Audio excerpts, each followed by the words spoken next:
Oh my god, you guys. Oh my god. Where are you? Ah! Oh my god. Holy shit. That's crazy. Oh my god. Oh my god. Holy shit. Hello, I don't look good at all because it is 8 a.m. It is 8 a.m. on Saturday and oh my god. You know, it's so funny because quite literally I have been texting my friends Michelle and Haley for like weeks, months about the Golden Raven. And like literally all day yesterday I was going back and forth between them like, oh my god, can you believe? And they're like, oh my god, can you believe? And yeah,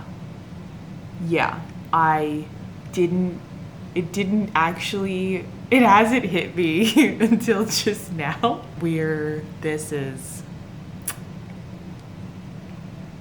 Oh my god. Like I planned today. I took off the whole, it's Saturday. I planned to spend the whole day reading, but oh my god. Wow. Haven't even read it, but wow. Okay. Good morning. Hello. It is February 22nd. It is Kevin Day's birthday, and it's here. We made it to the promised land. I feel insane. I am opening up a reading vlog, even though I'm in the middle of filming a different reading vlog. Here we are, ready to start book 2, The Mime Order. I'm currently in the middle of the bone season because The Dark Mirror comes out on Tuesday, but it's Saturday today, and today there's a different book that just came out, and it is the new All for the Game book. I Can Be Normal. This is The Golden Raven, and I didn't vlog the Sunshine Court because I wasn't back in my YouTube era yet, so I figured now is a good time to jump back in. I think this one needs to be vlogged because it is very long. It's longer than The King's Men. I think it's 484 pages, and everybody's really nervous because the last time we got a second book in a Nora Sakovich series, some things happened and it was devastating. So I'm preparing for the worst. I was not prepared. Are we serious? Am I reading this? This is crazy. But I'm incredibly excited. There was a teeny tiny part of me that was like, what if it doesn't go live today? But it's fine because it did. And now I have to deal with the consequences of one woman's actions. So it's 8:30 right now. I have the book downloaded, obviously, and I did block off most of the day to read because it's a Saturday, so I don't have to go to work. But I do have a photo shoot for a client that I have to do this evening, so I really will. I'll take a break at like 4 o'clock-ish, 5 o'clock-ish, and then hopefully when I get back, I will do some more reading. If I don't finish today, I will finish tomorrow because I also have tomorrow blocked off. But I don't know. Last year when I read The Sunshine Court, I wasn't planning on reading it all in a day, and it just kind of happened. And so, like, if it's good enough, like I could do it today. I really could. I might stay up late. I don't know. The day holds so many possibilities. What? Guys, what? Oh my god! I can't believe I thought I was gonna get out of this unscathed. It is 12:23 a.m. and I finished. I love release days when you can actually like plan the whole day to be reading, because like it's just so fun. Like literally my Tumblr dashboard has been so excited about this all week. I've been texting my friends about it relentlessly. All of us woke up this morning and we're texting, and it brings me so much joy, you know? Do I feel a little bit silly that I am putting so much emphasis on fictional characters? Maybe. Who knows? Who's to say? But that is my right as a neurodivergent person, you know? Hopefully we survive this. My currently reading is up to 5 books. Like, why am I the way that I am? But also, what else would I be doing today? Oh my god. Oh my god. Oh my god. I'm fine. Everything's fine. We're normal. This is crazy. I can't do this. Actually, I'm already having emotions. We are on page 1. This is literally. Jean literally just walked into the team meeting, and I'm already having emotions. A stupid question deserved a stupid answer. Jean, please. We gotta get our act together because I need to read today, right now. Oh my god, everything's fine. Everything is not fine. I can't.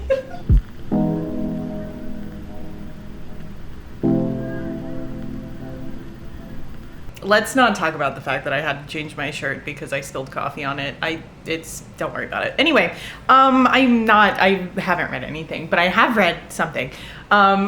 So they're all meeting to, practice or whatever the fuck they do in XE. Jean and Lucas just came in, and obviously both of them have been beaten up because this is like the next day after the Grayson thing happened.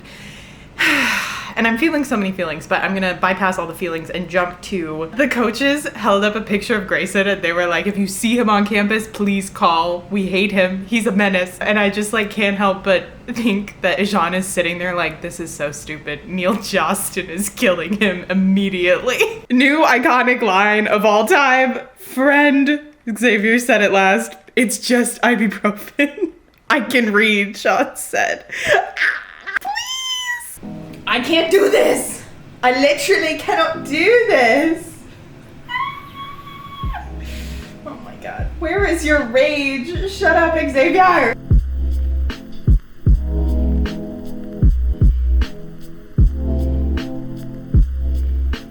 They do not deserve you.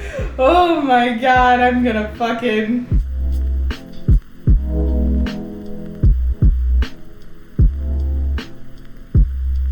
What did these easygoing children know about anger? I gotta take a lap. Okay, things are happening. We're on chapter 2 now. So, Grayson is dead. Everybody cheer. But they're questioning everybody in the Trojans because obviously. So I'm I'm so stressed. When the Aaron thing happened, it was literally just no big deal. They were like, yeah, obviously it's fine and he'll get off. And I know objectively probably that Jean will just get off because why would we send him to jail? But fear. This is the first Jeremy POV, and we've been waiting for Jeremy content. So the first information that we're getting about, we always wondered what was up with Jeremy and the cops, and his stepdad has 2 brothers in the LAPD. I feel like this explains so much, that he wanted to test it. And so his junior year of high school, he got a bunch of speeding tickets to see if his stepdad would get them removed. But then it ends with, he'd been made to sorely regret that little rebellion. So I just... fear. I don't know what's gonna happen, and it's so stressful. This section is killing me. The floozies are asking Jean about Neil because that's Jean's alibi, and he's like, yeah, it's fine. I was with Neil. And they're like, can we really trust him though? And he's like, you don't have to trust him. I do. And then Jeremy is like, well, maybe you should invite him over for dinner sometime. And Jean is like, that ill-bred child is not my friend. I'm so stressed out and I'm so scared, but I'm having so much fun. This is incredible. It is almost 10 o'clock. I've been reading kind of for the last, hour and a half.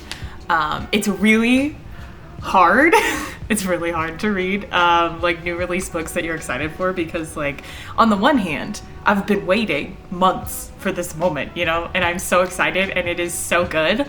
But at the same time, it's all the feelings at the same time. And so I can't sink into the book enough to focus on it fully. And so I just my brain is a little hamster wheel that's spinning as fast as possible. I think I'm on chapter 2. So it's slow going. It's good, but it's slow going. They found Grayson. So Grayson is dead and they're trying to figure out if the Trojans did anything. Jean has a really good alibi because he was with the FBI when he and Neil were together. So he's fine. I forgot that he was with the FBI. Now we've reached a point where Jeremy Knox, I will kill you. We're getting information about Jeremy, but at the same time, we are getting no information about Jeremy. It's just the same runaround. Where we're in his POV and he will not give any information. It is so maddening. We get to know, things are happening. people are calling him, and like we kind of get some context here and there, but objectively Jeremy does not want to talk about it, and so we get no context. And it's obvious that Kat and Layla know what's going on, but we and Jean have no idea what's happening. He talked to his stepdad, and his stepdad has ins with the LAPD. Most of Jeremy's problems with the police are because of his stepfather.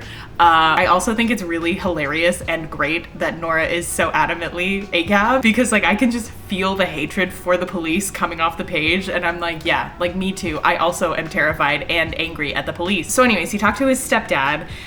We learned about his father, who is 6,000 miles away from him, which is, I don't even know where. I don't know where anything is. His dad is in the Air Force, so he's not only does he have issues with the police, he also has issues with the military. Joshua just called him, and he had a whole freak out.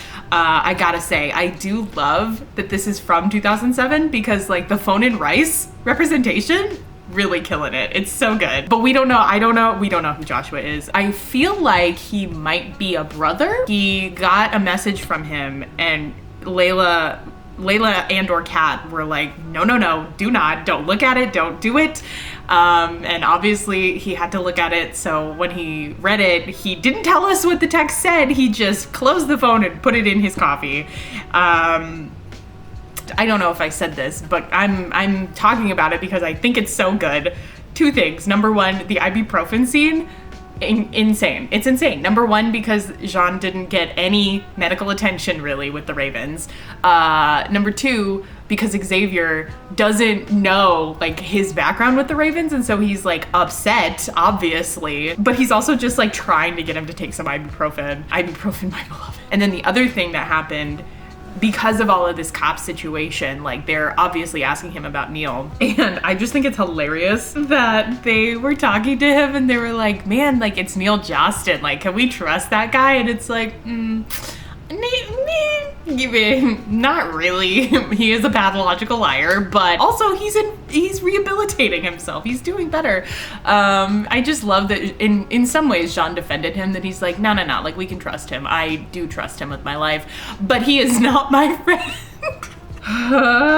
Jeremy, what are your secrets? Reveal your secrets. I hate Jeremy's family so much. Bryson called Jean the Trojans' newest faggot. Should I be saying that? I don't know. It's fine. He was like, have you slept with him yet? And Jeremy was like, nope, he is not my type. And then internally he was like, and that is a lie, but it's fine. He's talking to his mom about that. Obviously, she's pushing the whole like, but there's this other girl that you could just be with the girl. And he's like, I'm not gonna do that. But like, I didn't even stop to consider the political implications of 2007, because his mom is talking about the war and she's being racist essentially, but she's going off about Muslims. And I just love Nora so much, because objectively, this is a story about gay people and trauma, but also she was like, yeah, fuck it, I will make some statements. I think we should talk about racism, and she's right. I know we were all afraid of this, and like in the back of my mind, I was aware that this was probably what was gonna happen. It's really getting me that like Jean is the obviously traumatized one, that like we knew he was abused. We knew kind of the extent of all the shit that's happened to him, and like it sucks and he has to heal, and like, yeah, that's the premise we started with. But like Jeremy, like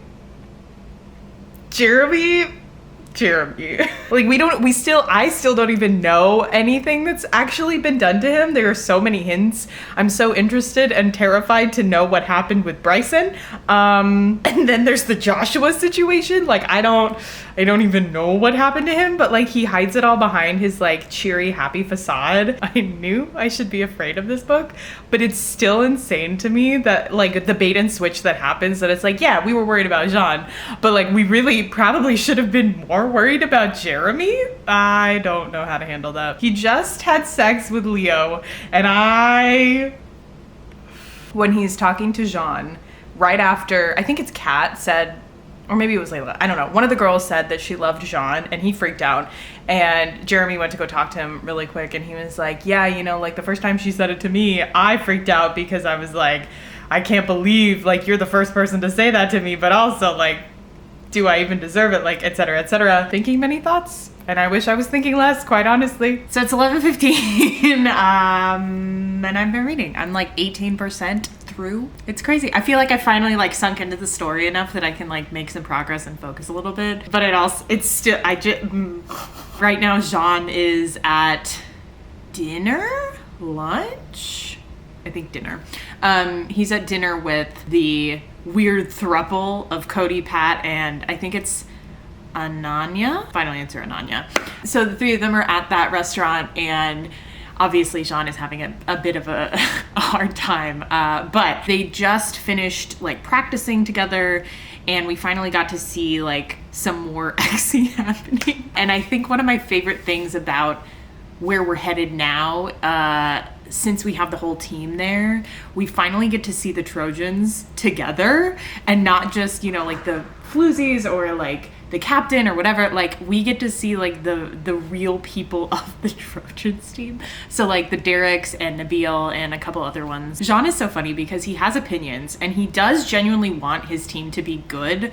And so he like is kind of mean about it. He's kind of rude and blunt, but he is actively trying to help them. And so he was trying to get Nabil to like do this move with him. And then he ended up kind of trying it out with Derrick too. And in some ways, I think like it's super sad because the Trojans are like, what do you mean you're not having fun? Like, XE is supposed to be fun. And Jean doesn't understand that like they are kind of better than him because they can do the game without, you know, all of the tricks and the violence or whatever. I love getting to see them interact because Jean is like, I can make you better. You're just not paying attention to me. And so anyways, at the end of that practice, he ended up talking to Tanner in the showers.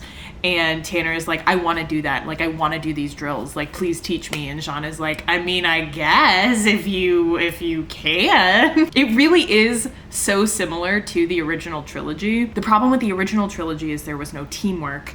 And once they started like getting their teamwork and actually like committing to things, you could see them like completing the drills and like getting better in their games and their scrimmages.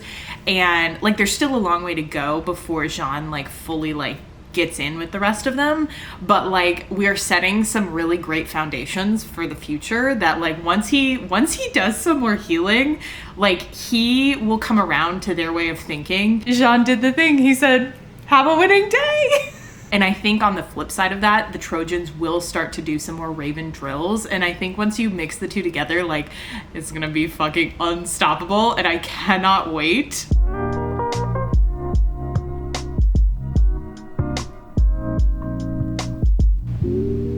July 3rd! July 3rd! Oh my god, it's almost the 4th of July? Everything's fine. I can be normal. I can be normal. I can be normal. I can be normal.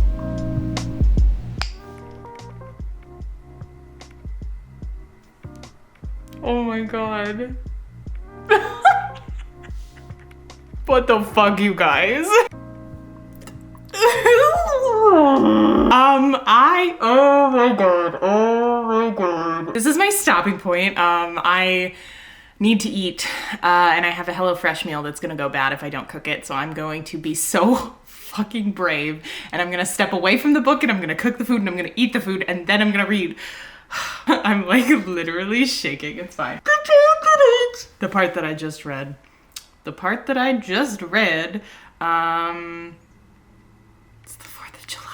It's the 4th of July. So they went to Jeremy's house so that they could cook burgers to take to the beach before fireworks. Before we get to the next part, we figured out that Jeremy has a dead brother. And I feel like I shouldn't be excited about that.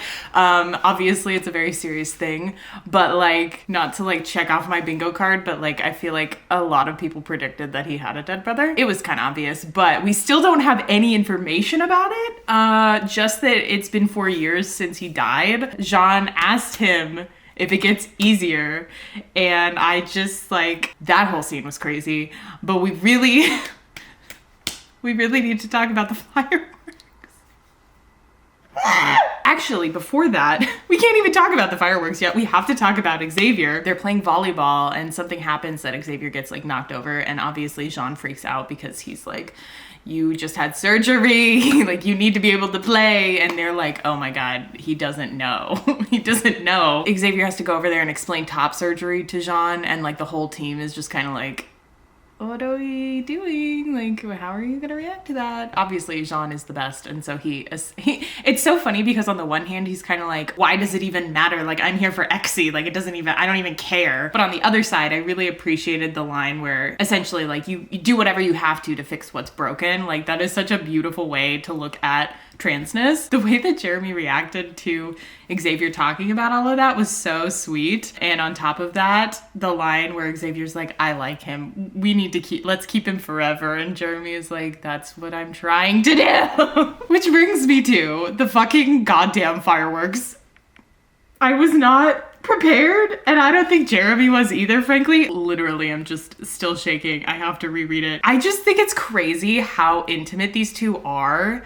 Because, like, they really haven't known each other that long, but, like, they're so physical. Everybody in Out for the Game is very physical, but these two especially. Like, Jean keeps grabbing Jeremy's wrist when they, like, start to get separated in the crowd. It's just...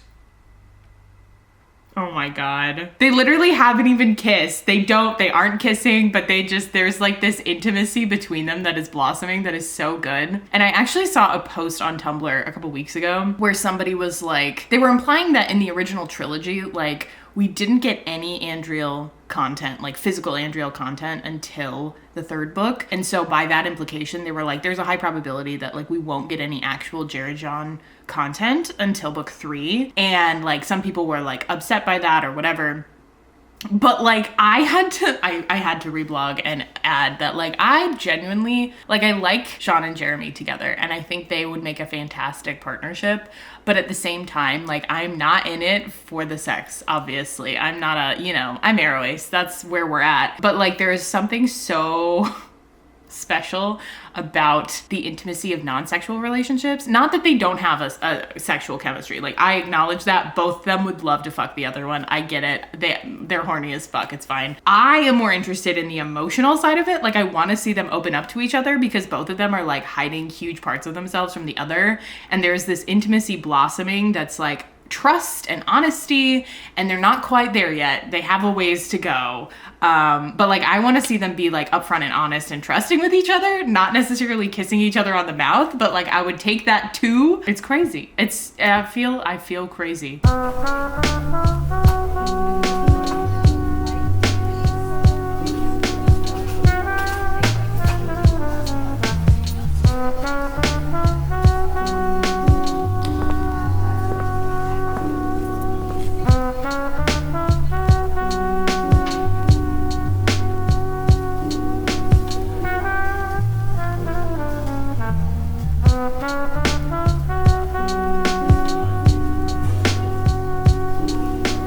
I just need you all to know that I definitely dropped these green beans on the ground, and I said, you know what? The dirt will be cooked off in the oven, and that's just where we're at today.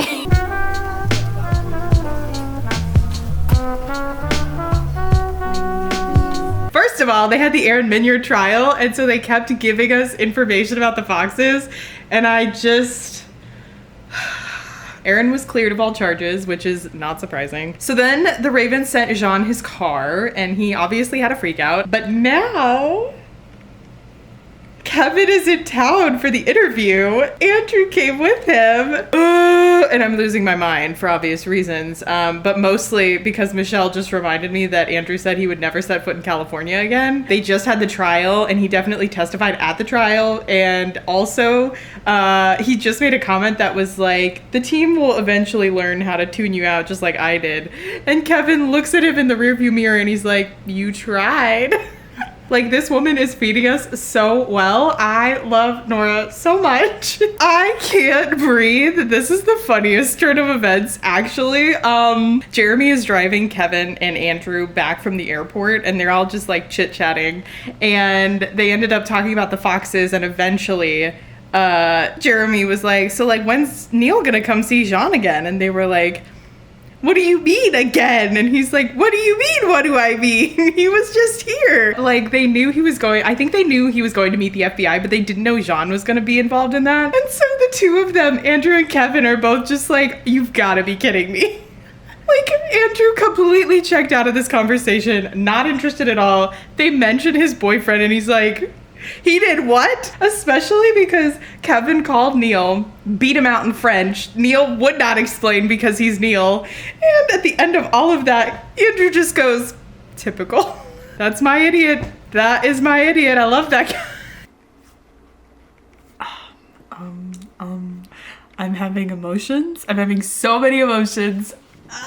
Kevin is in LA and so is Andrew, and it's just, it feels like in the olden days, well, they still do this, but especially in the olden days when you would have like a TV show crossover, like I'm thinking like That's So Sweet Life of Hannah Montana, because the casts like come together and it's like, it's just ridiculous, but it's wonderful at the same time. And this one is so interesting because obviously like Kevin and Jean have a very long history. So in a lot of ways, even though Jean is definitely attracted to Kevin, they're kind of like a family, you know, like they're brothers. They've known each other so long and they've been through so much together that they just like know each other too well. They're definitely bitchy to each other. They're just mean. And so Jeremy is also there and he's like trying to understand their relationship, but he also knows Jean really well. And so he's, I think, trying to be protective of Jean while also understanding where Kevin is coming from. And also Kat and Layla are there. And like Andrew is off smoking because he is having a breakdown about being in California because of all of that. But it's just, I just read the scene where Kevin finally sees Jean and he's like, all right, like, show me what you're wearing tomorrow, which is like, Jeremy is like, you've got to be kidding me. But Kevin goes to help him figure out what he's wearing. Jeremy is like, man, like, I wonder how like Jean is reacting to this. And he looks over and Jean is definitely having a moment. Jeremy is like, oh, so he's attracted to Kevin. Why is that a bad thing? So there's that, that's happening. And then when they got into the kitchen, Kat and Layla are like, all right, like, Jean, show Kevin that you know how to cook. And Kevin is like, when did you learn how to cook? And he's like, I don't know, like Kat's teaching me and I like it and it makes everything else go away for a while. It's such a sweet scene. Like Kevin is so confused. He's like trying to figure out like what happened and like how we got here. And then he's like happy for him, obviously. And the whole time is just, we're in Jeremy's POV, which is even crazier because Jeremy's trying to understand everything. Nora has given me everything I've ever wanted. And it's just, we're not even halfway. I'm only at 30%. Guys. Oh my God. Oh my God. Oh my God. So, I'm reading about the interview, with fucking Hannah fucking Bailey. What the fuck is wrong with that bitch? Oh my God. So they're having the interview. Kevin makes it clear that he doesn't want any unnecessary people in the studio while they're filming because he had that happen with Kathy Ferdinand and he doesn't want it again. And so they're doing their best and Jean is already struggling and Kevin has a spine now because he was talking about how Rico almost hurt Neil. Hannah just keeps going for the throat, trying to get Jean to talk and trying to make him like explain any of this. And Kevin is like, stop. And she won't stop and she won't stop. And so she asks about Grayson and he's like, no, I'm not going to talk about Grayson with you. So then she kicks it up a notch and she asks him if he knows that his parents just got arrested. Oh my God. Oh my God. So now he's having a panic attack and he's trying to leave and he almost goes with Jeremy, but Andrew steps in because Andrew has experience with this and also because he wants to ask if Grayson ever touched Neil, and I'm gonna fucking launch myself out the window right now. No more women just no more women interviewers in sports. No more women journalists, actually. Fuck them. We are on team misogyny now. What the fuck? I can't do this, actually. I'm gonna throw up.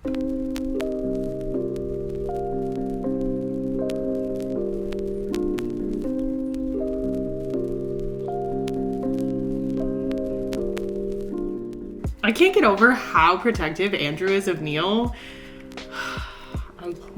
I can't think about Andrew right now.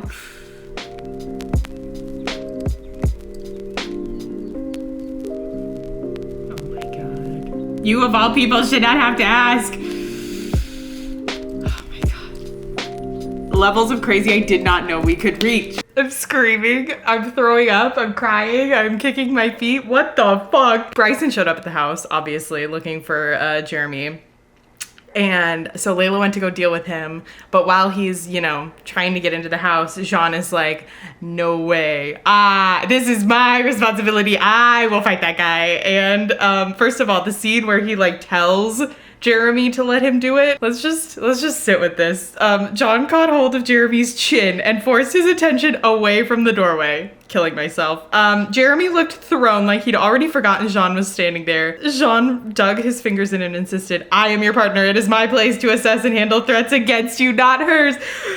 Oh my God. And then he throws him out. And then finally says, be still or I will break your neck. We really live in a society. Hello. Okay, so it's 3:45 and I just read the scene where Jean beats up Bryson, as you can tell. And I am having a time. It's truly just like everything I didn't know I needed. The Kevin content is good. The Jera Jean content is good. The Kev Jean content is really good. There's Andrew, there's Andreal content, even though Neil is barely there. I'm having a time. There's so much to talk about, really. So anyway, here's the game plan. Here's where we're at. I need to go to a photo shoot in like an hour. So I'm like mentally prepping right now. I might do a little bit more reading, but I have to like prepare. So I will go do that. Try to be a normal human being for like 2 hours. Then I'm gonna come back and I'm gonna keep going. And I don't think there is a chance I could finish tonight if I really hustled and I stayed up late, but I don't know. It's so hard to say. I feel like the beginning is always slower than the end. And so there's a chance that if I just like put my head down, like I could work it all out this evening. But I also know that I should like go slow and savor it because there's just so much to digest, you know. But it's really good. I'm really having a great time. Giggling, kicking my feet, twirling my hair.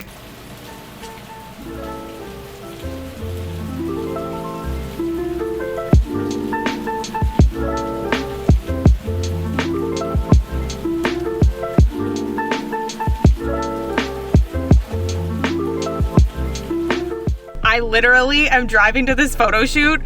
We were supposed to meet there in 10 minutes and they just texted me 2 minutes ago to say that they were canceling! Why?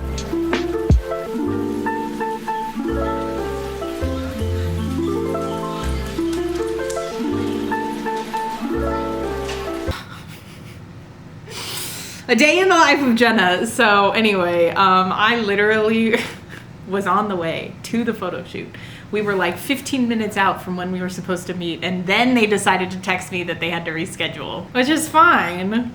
Like, what else am I doing today? Just reading about fictional sports players. But I will say it was like a little bit annoying. So we're home now. We're back. We just had a quick little drive, I guess, to Scream. I was listening to my Jera Jean playlist. I still gotta work on the Jera Jean playlist. I tried to make one after I read The Sunshine Court, and then I was like, no, like, we gotta let this simmer a little bit. So then when I reread it in December, I kind of tried to get back into it, and I haven't figured out the right way to do it, because I really have this vision of like a playlist that is mixed between like 2000s pop, like I'm talking Unwritten, The Tide is High by Atomic Kitten, like those vibes, and also like a bunch of emo music, obviously. So there's some bangers on there, some really good ones. There's a lot that I have stored up that I want to put somewhere on the playlist, but I haven't figured out where they fit, and also I was kind of waiting to see where the rest of the trilogy goes. I still haven't figured out where Jean and Jeremy are going. I was just talking to Michelle about this earlier, actually.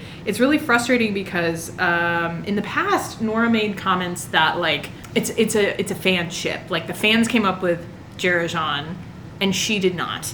And we can't figure out if like she's sticking with that, if that even means that, or if it's something like they aren't endgame but they will get together a little bit in the middle, or like some secret third option that we can't think of. Everything that she's written about them thus far lends me to believe that they belong together and they definitely are attracted to each other. So like they gotta do something about it at some point, right? Like surely, I don't know. It's so hard. So I haven't wanted to like make a playlist until I know more, but I have been listening to Unwritten. Anyway, we're home now. It's about 5:15. And now that the whole night is my oyster, I really have no excuse. I have no excuse because I cooked lunch. And when I cooked lunch, I cooked enough for dinner. So now I have dinner like ready and easy. But I also just kind of feel like throwing up because I know that it's going to get bad probably.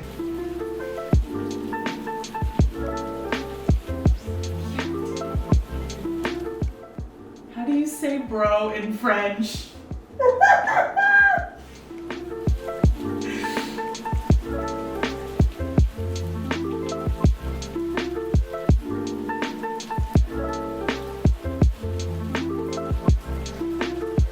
Help! Please.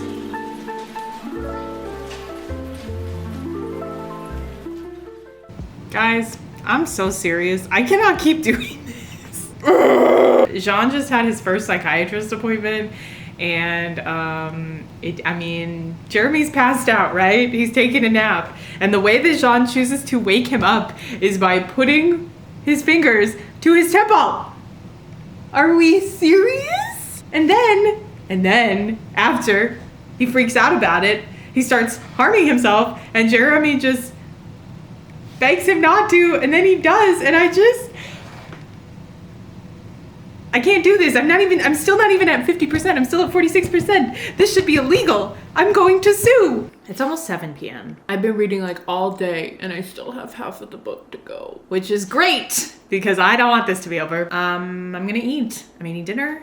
I am at the start of chapter 13, but I just read the part about the pottery, the first pottery class. And I love it because it's exactly what I thought was gonna happen, where Jean was like not excited and then he ended up, being good at it. And also I think he found something calming from it because it was similar to cooking. What else is there to say, really? Yeah, I haven't decided if I'm gonna finish this tonight. I don't think I am. Kindle is telling me I only have about 4 hours left.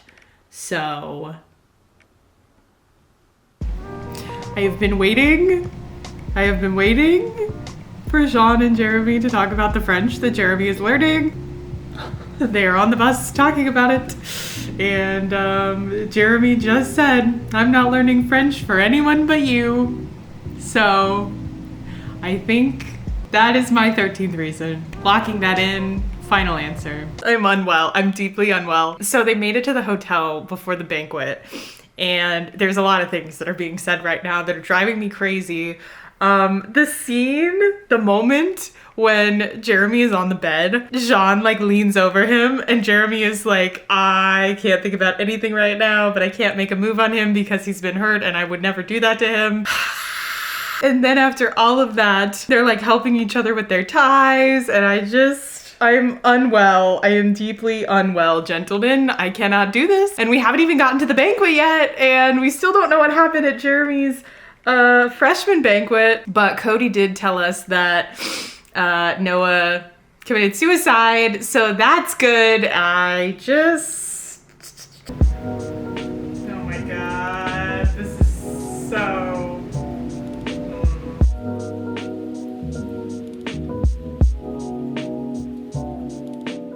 It's 8:30 and Michelle is finally going to bed. I just want you all to know, what time is it in Switzerland? It's 3:30 a.m. I just finished chapter 15 and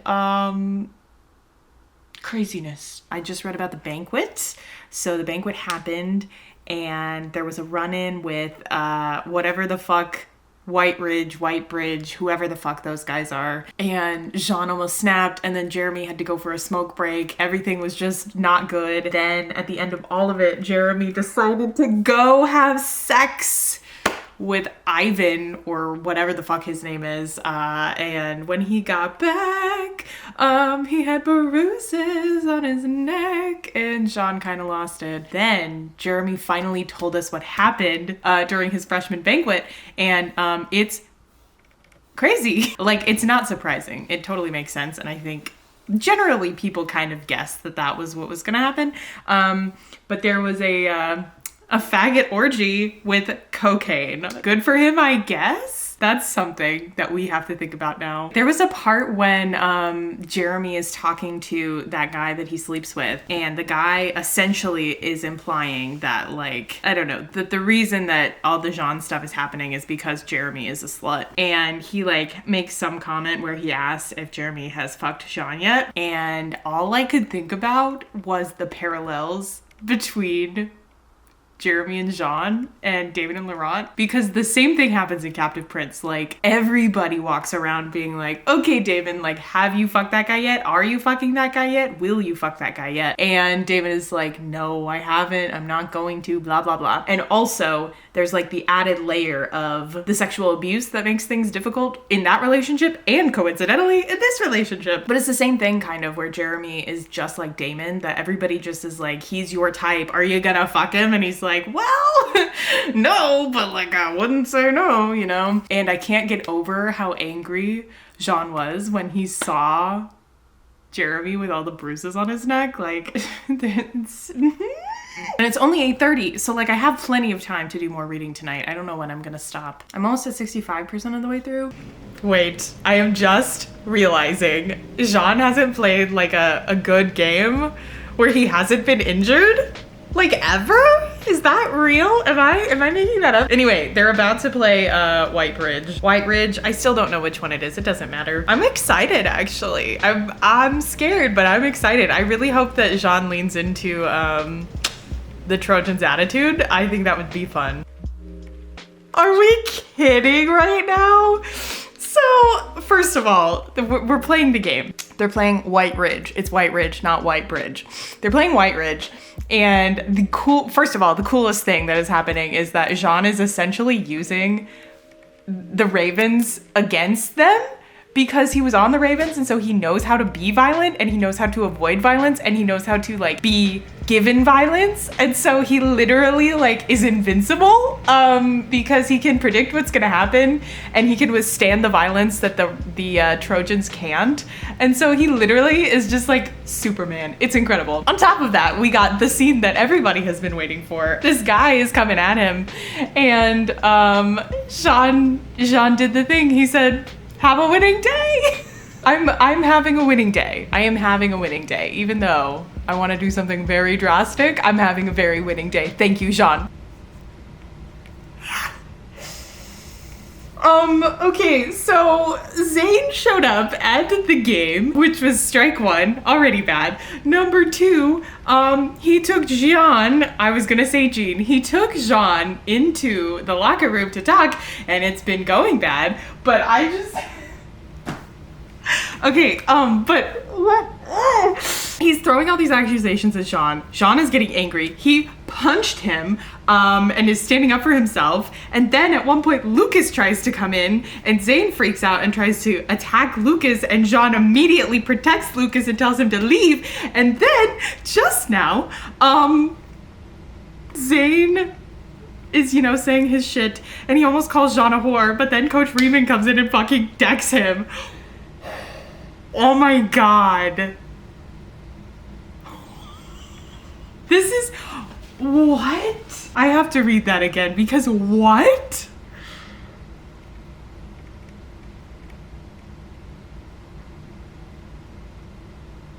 I love this man. I love him so much. He literally just decked him. He just punched him. There's still more. There's still more. Sometimes I forget that the end of the Raven King, like the very last bit of the Raven King, is Evermore. So there's like still time for craziness to happen, but what the fuck? Riemann overheard everything that happened with Zane, so he took Jean aside, and essentially he like got Jean to admit that he didn't deserve it, but like that whole journey was a lot to take in. Like I'm feeling so many things for my poor boy Jean. I'm so obsessed with Coach Riemann. Like, I love that man. I love him so much. He is doing the most. But the best part is, I'm pretty sure he's a fruit, which I did not see coming, but I love that for all of us. Anyway, so he took Jean Jean like had a breakdown, cried in his arms, so sweet. And so Riemann took him home with him, and he like woke up in the morning and Addie was there. I think Addie. And Coach Riemann just has a vegetable patch because Addie told him that he should. And I just, like, the kindness of humans, the way that humans care for one another makes me feel insane. Especially in this series, it's just unmatched. I'm going crazy. It's only 10 p.m. Fathers. And if I start crying because of my father... Listen, I know some people have issues with like spin-off series and like fan service and catering, whatever. No, not me, motherfucker. I love that shit, and I'm so happy that we get Neil content in this book. The Foxes are finally having their first interviews of the season. Obviously, Kevin and Neil got paired up together, and the two of them are just the best. I just love them so much. Layla's line that he's forever an instigator is truly just, that's him. My beloved, my sweet little boy who's so crazy. Are we serious? Am I reading this? This is crazy. I was about to say, this is what sports fans feel like on a daily basis. Anyway, they're watching the Foxes Ravens game, and it's insane. I'm not okay. I'm literally not okay. Basically, the Ravens got on the court and just started a brawl, and all of the Foxes are my poor Neil, he's not even the star of this story. Why is he getting beat up? I just read the line. They're doing the instant replay, and they went straight for Andrew and just like hit him in his chest like a baseball bat. Like, the Foxes are literally not even the star of this series, and yet somehow they're still the star of this series. Okay, like, not to be dramatic, but like, is this what people feel like when they watch sports? Because I could kill God right now. Like, I could literally kill Jod. I feel insane. I feel crazy. The Ravens just got fucking suspended. Everybody cheer. Everybody cheer. Trojans Foxes final. It's happening. I am telling you. Everything's fine. I'm fine. I'm not freaking out. This is crazy. On the edge of my seat here, Nora Sakovic, I would kiss you on the mouth right now. This is crazy. This is so good. There's too much happening. There's too much happening. I'm freaking out. This is crazy. I'm only at 83%. There's so much that could go wrong. What the fuck? It's down to us and Penn State, maybe the Foxes. Trojans Foxes final. Trojans Foxes final. Trojans win. That's what I'm saying. Me, I love sports.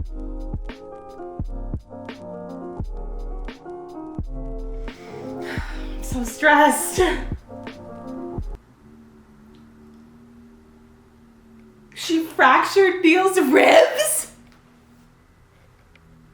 You know, I don't say this lightly. I think Nora Sakovic treats Neil Justin the way that Robin Hobb treats Fitzchivalry Farseer. Neil. My poor boy. Why did she do this to me? Nora, I hate you. Oh my god. Andrew. Fractured clavicle. This is insane. My poor baby foxes. I thought they were safe. I should have known better. Maybe if Neil stopped running his fucking mouth. Am I right, ladies? This is insane. This is crazy. I can't do this. Ugh, I can't. I literally am freaking out. Oh my god, I can't believe I thought I was gonna get out of this unscathed. This is crazy. Holy shit, you guys. It's on fire. Is her house on fire? I swear to god, Nora just like threw darts at a board and was like, how can I fuck these people up? And that's what's happening. Oh my god.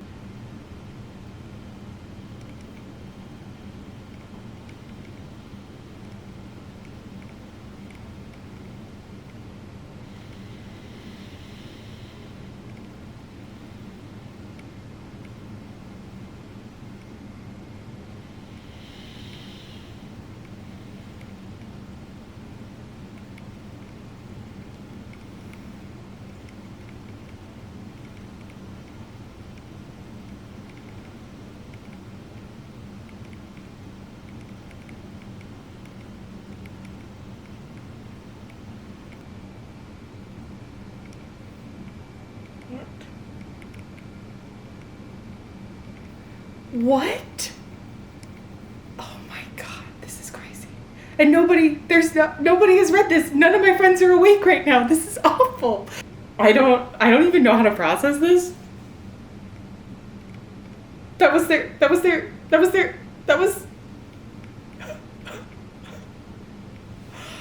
ravens are diabolical. Oh my God. Oh my God, what the fuck? Oh my God, I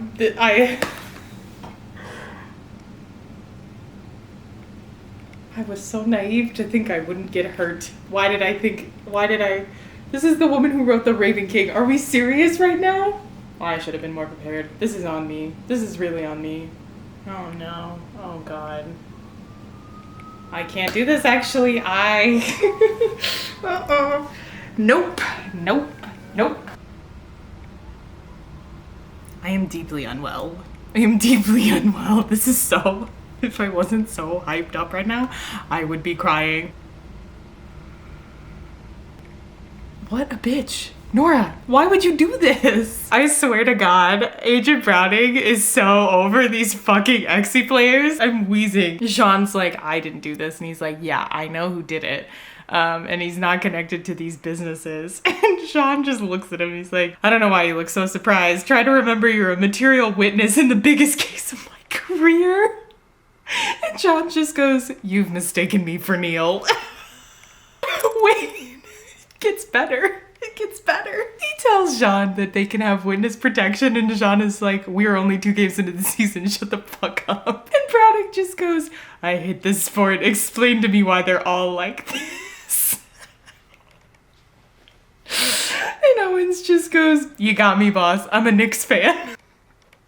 Nora, please. I'm already dead. We were doing damage control, and now Warren just called Jeremy, you little faggot. Oh my God. I hate Jeremy's family so fucking much.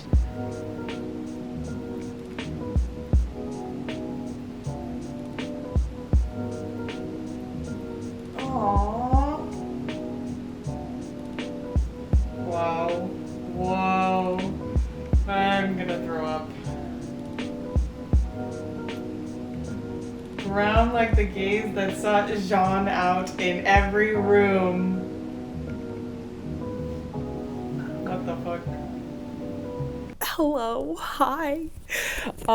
I can't believe I'm saying this right now, but it is 12:23 a.m. and I finished. I read it. I read the whole thing. I finished The Golden Raven.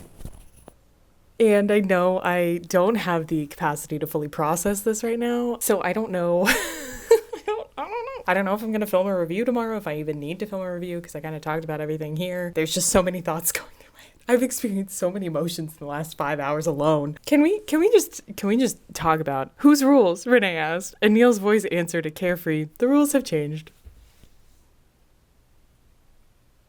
Yep, what the fuck am I supposed to do with that, Nora? I don't even have words. Here's the thing. It's so hard when you read a book that's like almost 500 pages in a day because inevitably you don't remember what happens in it.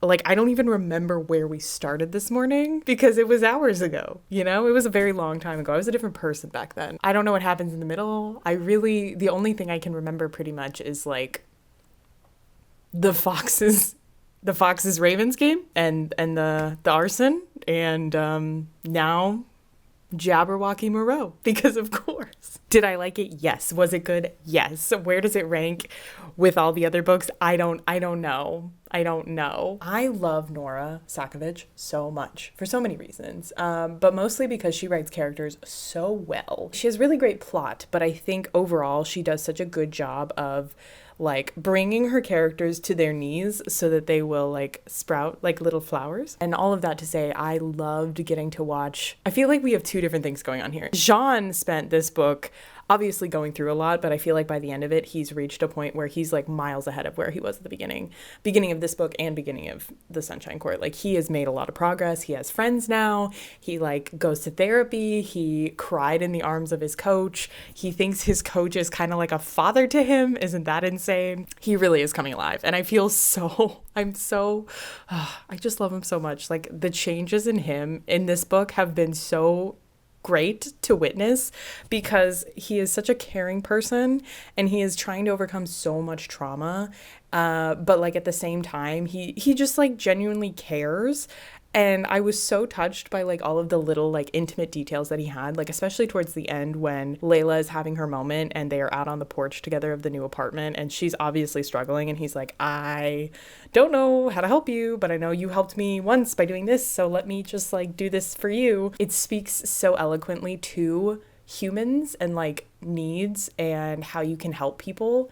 Because even if you step outside of that, you know, think about what Coach Riemann did, think about how Jeremy approaches things. Like, I feel like it just is such a beautiful exploration of healing, which like that was literally what she pitched it as in the beginning, and she's doing the thing, and I just love seeing things come to fruition. But at the same time, we are watching Jeremy go through the opposite almost.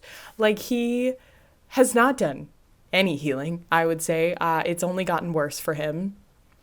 And I do find it a little bit funny that he spends so much time being like, oh, like, we got to help Jean. Jean needs help.